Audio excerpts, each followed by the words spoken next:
I think on the First Amendment, I ponder over our right to practice our religion.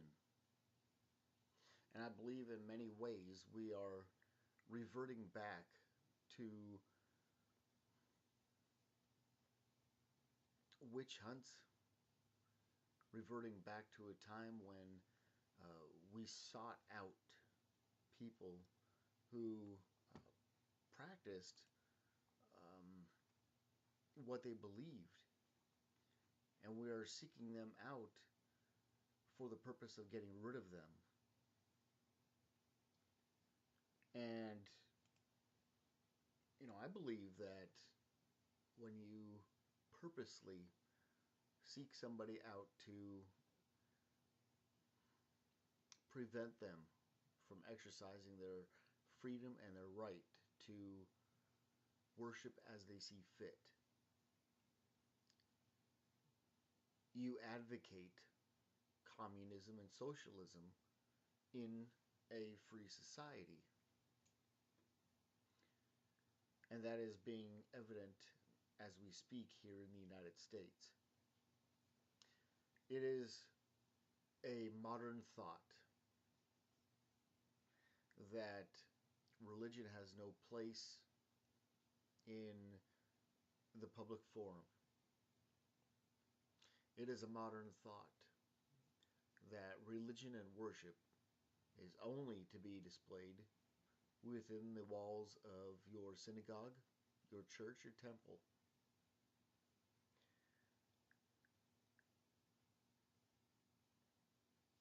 It is a modern thought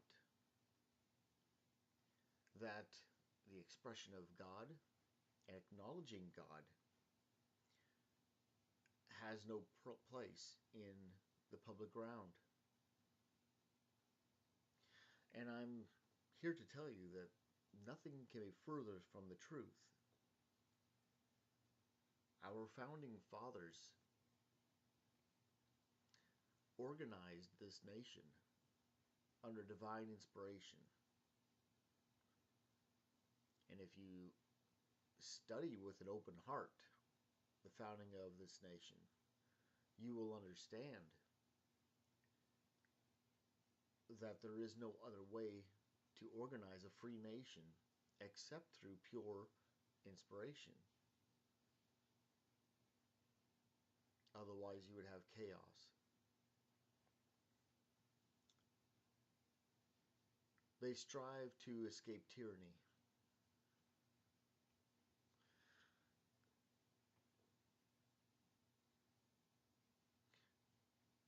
But I will tell you this,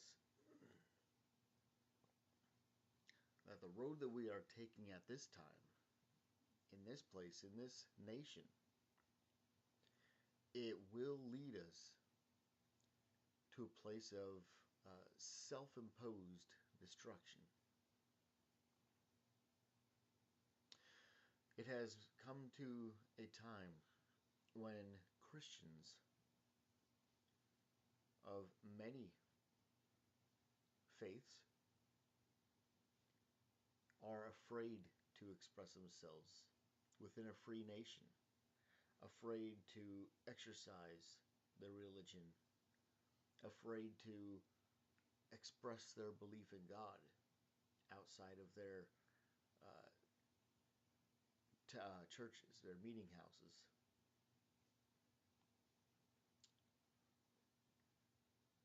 To purposely contain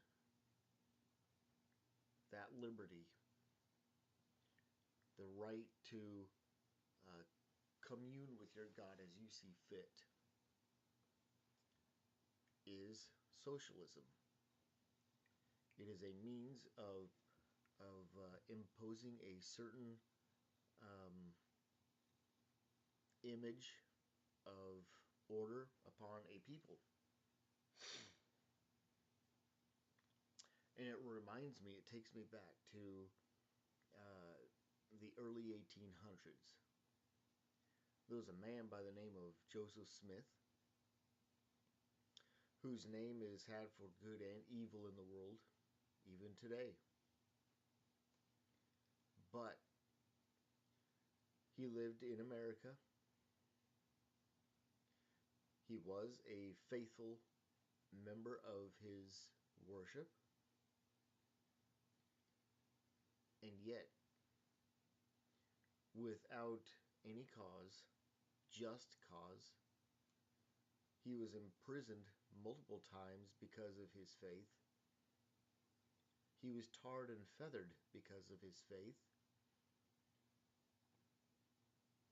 Scores of others who believed on his words and found God in their own way and also exercised their liberty to worship, they too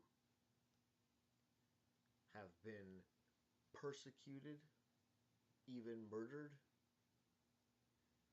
by the hands of those who claim themselves Christian, claim themselves as defenders of truth, liberty, and the American way, murdered by drunkards. Are we heading back to those times? Are we heading back to those times where people are seeking a reason to persecute Christians in our nation? And if that is so, then you have to ask yourself why. You have to ask yourself where did this spirit come from? Where did this intolerable animosity toward Christians come from?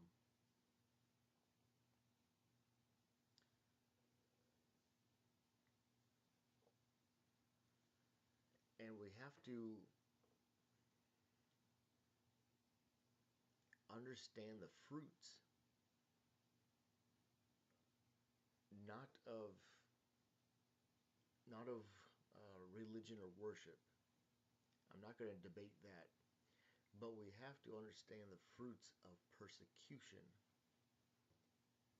If we are so blind, ignorant, and arrogant as to see the evil fruits that come about from persecuting another person because of their faith, we have become evil ourselves. I don't care if you're an atheist. I don't care if you don't like people coming to knock on your doors to proselyte. I don't care if your God is that wisp of nature. It is still my right to exercise my venue of worship. You cannot take that from me. And when I say you, I mean there is no person and no government entity that can strip my right of worship from me, unless the will of the people has brought it about. And that is a very interesting thing, because it opens up a whole new problem in our society. And it's a mental thing, it's a spirit thing, because only adversarial forces would create such hatred and contention in your own heart as to strike out another person or seek them out because of their acknowledgement of God in their own way.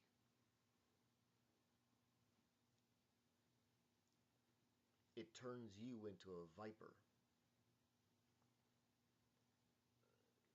because and it makes you weak because you have become so weak as to be so easily offended because of your weakness, because you did not believe, therefore everybody else is wrong. So I think we need to understand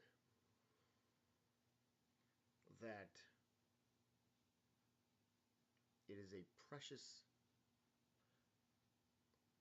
mortal right, but a precious privilege of God to worship as we see fit, to acknowledge that higher power as we see fit.